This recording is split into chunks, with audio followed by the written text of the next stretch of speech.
Assalamualaikum warahmatullahi wabarakatuh.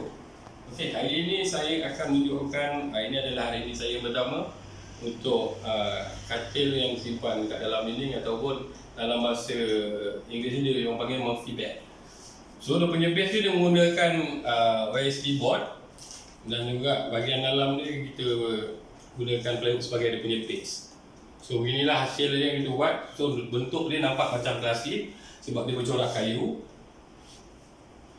So dia punya kemasan dia untuk kita hilangkan dia punya tali skru dia, kita menggunakan button lah.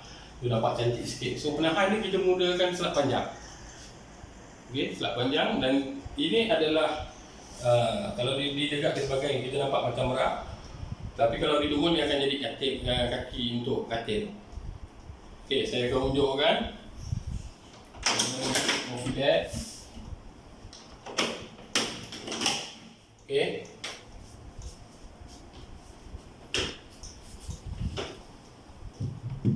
Okey, ini bentuk dia dan bahagian kerangka dalam dia.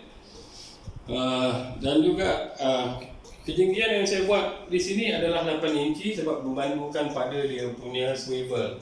Swivel yang saya gunakan 6x6 inci.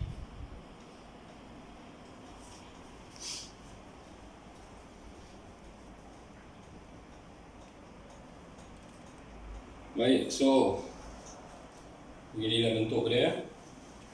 Dan apabila nak simpan, dia ada handle untuk kita pegang, itu untuk menolak tahan. Okey.